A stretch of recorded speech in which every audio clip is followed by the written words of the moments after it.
quam incomprehensibili sunt iudicia eius. Ó, quão incompreensíveis são e maravilhosos os mistérios de Deus. Pelo sinal da Santa Cruz, livrai-nos Deus nosso Senhor dos nossos inimigos. Em nome do Pai, do Filho e do Espírito Santo. Amém. Podemos nos sentar um momento? Caríssimos prezadas religiosas, caríssimos irmãos e irmãs, em nosso Senhor Jesus Cristo, hoje nós celebramos o Domingo da Santíssima Trindade. Depois de nós termos atravessado, através da liturgia, todo o arco da história da salvação, a história da misericórdia de Deus, do amor de Deus para conosco e a história da nossa ingratidão para com Ele, depois de nós termos contemplado a queda do homem com tristeza, depois de nós termos, através do advento, contemplado os mistérios da vinda de nosso Senhor, da encarnação do Verbo para nos salvar, depois de nós termos contemplado a vida de Cristo, os seus ensinamentos, até a consumação da sua morte na cruz, dos seus sofrimentos na Semana Santa, Sexta-feira da Paixão, no Domingo de Páscoa, depois de nós termos, através da liturgia, contemplado todos esses mistérios da nossa redenção, hoje nós vivemos, nós entramos no tempo da igreja. Nós celebrávamos semana passada a vinda do Divino Espírito Santo, um pouco anteriormente a ascensão de Jesus aos céus. Hoje nós celebramos o tempo da igreja, o tempo comum, o tempo depois de Pentecostes, precisamente o tempo que nós vivemos.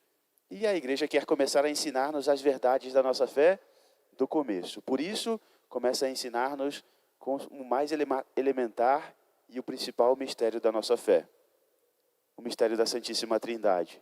Como diz o primeiro catecismo da doutrina cristã, o mistério de Deus em três pessoas realmente distintas.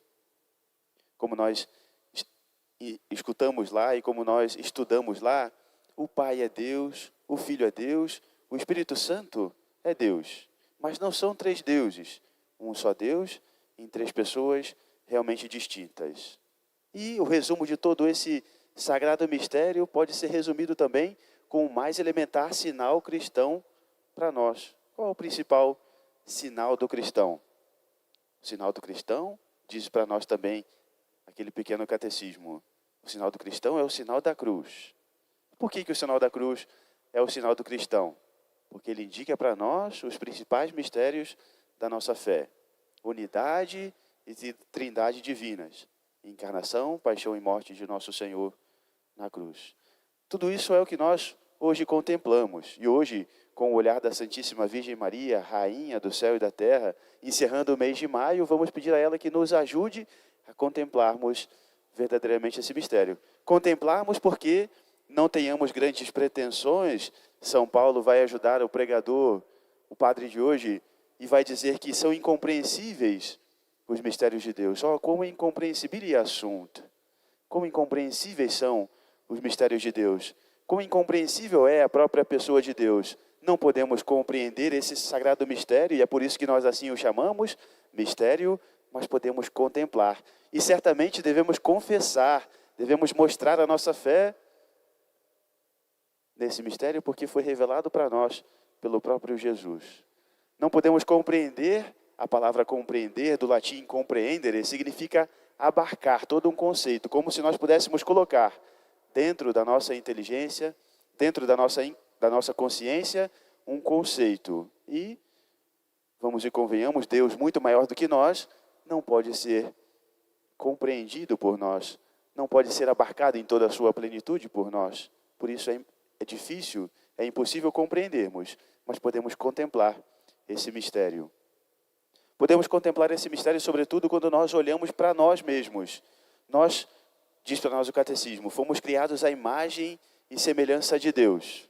Se fomos criados à imagem e semelhança de Deus, nós contemos em nós mesmos pistas para que conheçamos a Deus tal como Ele é. E se nós pudéssemos arrancar o nosso coração do nosso peito por um momento, se nós pudéssemos olhar para Ele, nós veríamos nos nossos corações três grandes aspirações que apontam para Deus.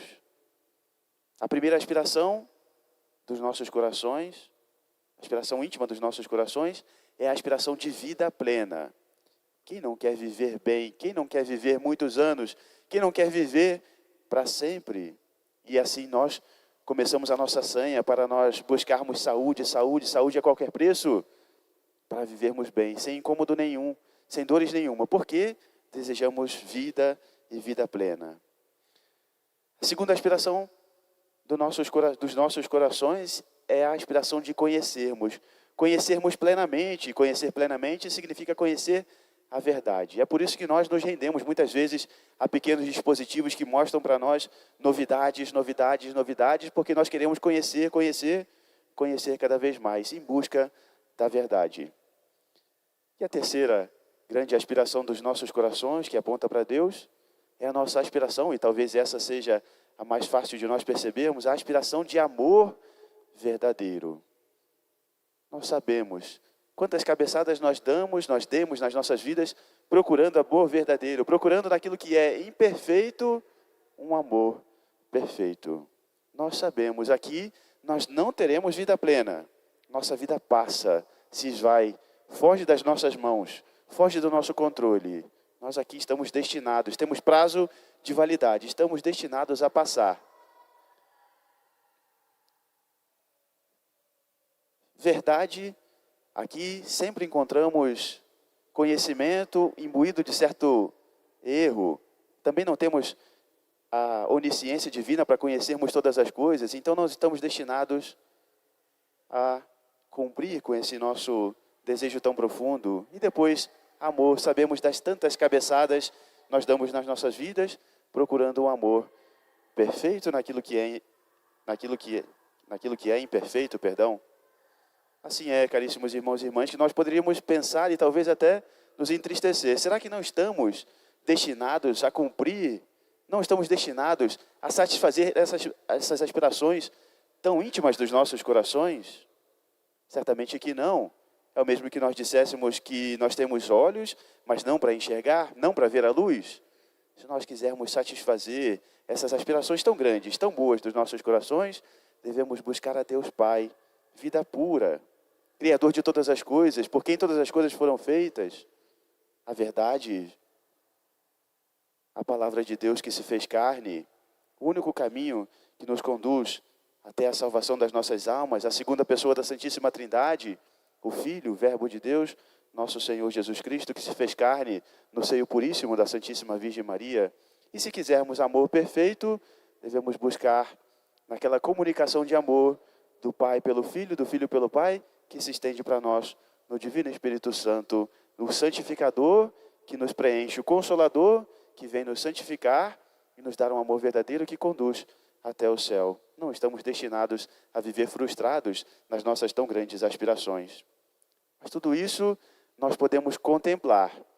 Verdadeiramente não podemos entender. Quão incompreensível é o assunto, iudite aeios. Quão incompreensíveis são os mistérios de Deus. Mas São Paulo vai dizer com espanto, quão incompreensíveis são. E assim nós devemos ter também um verdadeiro espanto, um verdadeiro entusiasmo pela grandeza do nosso Deus. Quão incompreensíveis, quão maravilhosos são os mistérios de Deus. Não podemos compreender, podemos apenas contemplar. Um reverendíssimo arcebispo americano, certa vez, venerável Fulton Sheen, enquanto sacerdote, ainda explicando esse mistério em uma das suas catequeses, certa vez conta que uma senhorinha que ali estava, que estava presente, que escutava a sua catequese, certamente querendo elogiá-lo, querendo elogiar a sua eloquência, a sua capacidade didática, querendo fazer para ele um agrado, levantou a mão para dizer para ele, e ele conta: Reverendo Padre, no começo da aula o senhor falou para nós que falaria de um mistério, que tudo se tratava de um mistério, mas tudo foi tão bem exposto, tão bem explicado, que nós pudemos compreender. E ele, se defendendo, rapidamente retornou para ela, respondeu para ela: minha senhora, então eu não expliquei direito. Assim é também que nós não podemos compreender esse mistério. O padre hoje também faz esse apelo aos senhores. Não podemos compreender. Devemos confessar e contemplar esse mistério com a ajuda de Deus. Por que então que nós damos o assentimento da nossa fé e devemos dar o assentimento da nossa fé para algo que nós não compreendemos? porque nosso Senhor Jesus Cristo assim o revelou para nós. A segunda pessoa da Santíssima Trindade, quando se fez carne e veio a esse mundo, não veio apresentar um novo Deus, uma nova divindade, mas confessou o Deus verdadeiro do povo de Israel. E o Deus do povo de Israel é aquilo que conta para nós o livro do Deuteronômio. Ouvi, Senhor Israel, o vosso Deus é um só. Um só é o Deus de Israel. Confessou o Deus verdadeiro, o Deus uno de Israel. Mas ao mesmo tempo o nosso Senhor falava e agia na própria pessoa de Deus. Nosso Senhor dizia que vinha do Pai, fazendo distinção de pessoa com Ele. E agia e falava na própria pessoa de Deus. Nosso Senhor, por exemplo, fez tantos milagres, aquilo que é unicamente possível a Deus. Nosso Senhor reclamou para si a autoridade sobre a própria palavra de Deus. Ouvistes o que foi dito na lei, eu, porém, vos digo. Nosso Senhor andou sobre as águas, manifestando seu poder sobre a natureza, multiplicou os pães, transformou água em vinho. Nosso Senhor fez que cegos voltassem a enxergar, surdos voltassem a ouvir. Nosso Senhor ressuscitou alguns mortos, ressuscitou dos mortos, provando a sua divindade, provando a veracidade das suas palavras. E ainda mais, nosso Senhor exigiu de nós um amor muito maior do que todas as outras coisas, um amor acima de todas as outras coisas. Quem não me ama mais do que ama seu pai e a sua mãe, não é digno de mim. Quem pode fazer essas coisas, senão o próprio Deus? É nosso Senhor que nos manifesta a Santíssima Trindade.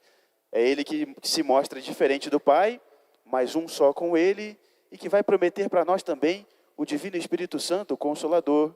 Eu e o Pai vos enviaremos o Espírito Santo. E eis que estarei convosco todos os dias, até a consumação dos séculos.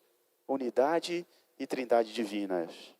Grande mistério da nossa fé, revelados pelo próprio Jesus. Assim é que nós devemos nos alegrar com a contemplação desse mistério, colocarmos-nos como a Santíssima Virgem Maria, sacrário da Santíssima Trindade, aos pés dessa Trindade tão santa, confessarmos a nossa fé, expormos a nossa fé e assim encontrarmos em Deus a resposta para essas grandes aspirações da nossa natureza. Assim é, meus amados irmãos e irmãs, que todos nós podemos, com o simples ato, com o simples gesto, com a simples oração do sinal da cruz, confessarmos que Deus enviou seu Filho à profundidade da natureza humana para reunir todas as pessoas de leste a oeste com a força do Espírito Santo para nos salvar. Nós confessamos todas as vezes que o Pai envia o seu Filho para nos salvar, descendo à condição humana, aos sofrimentos humanos, à baixeza humana, para nos salvar. E com a força do Espírito Santo, de leste a oeste, todo o povo de Deus há de ser reunido na vida eterna no céu. Caríssimos irmãos e irmãs, nós sabemos, nosso Deus Todo-Poderoso começou a sua obra de redenção com a Santíssima Virgem Maria, a mãe que escolheu para a segunda pessoa da Santíssima Trindade para se encarnar nesse tempo. Ao império de Deus, tudo se submete, é claro, e também a Virgem. Mas ao império da Virgem, diz São Boaventura, tudo se submete, até esse próprio Deus maravilhoso do qual falamos. Ao império da Virgem, tudo se submete, até o próprio Deus. Peçamos a Nossa Senhora que ela nos leve à contemplação desse mistério. Que ela, como pediu ao anjo de Portugal, viesse ensinar às crianças aquela oração de contemplação da Santíssima Trindade, também nos ensine hoje essa oração. Para que nós, nos aproximando do altar para receber Jesus sacramentado, recebamos nosso Senhor com o coração daquelas pequenas crianças, dos pastorinhos. Para que nós, ao contemplarmos o mistério também que é da Santíssima Eucaristia e confessarmos esse mistério publicamente na festa de Corpus Christi, que está logo aí, nós tenhamos o coração das crianças. Peçamos a Nossa Senhora. Nos coloquemos também sob seu império. Nos coloquemos debaixo da sua poderosa proteção e intercessão. Santíssima Trindade, Pai, Filho e Espírito Santo, adoro-vos profundamente e ofereço-vos o preciosíssimo corpo, sangue, alma e divindade de Jesus Cristo, presente em todos os sacrários da terra, em reparação dos ultrajes, sacrilégios e indiferenças com que ele mesmo é ofendido, e pelos méritos infinitos do seu coração e do coração imaculado de Maria, peço-vos a conversão dos pobres pecadores, a minha conversão, a nossa conversão, a conversão do mundo inteiro. Louvado seja nosso Senhor Jesus Cristo. Para sempre seja louvado. Em nome do Pai, do Filho e do Espírito Santo.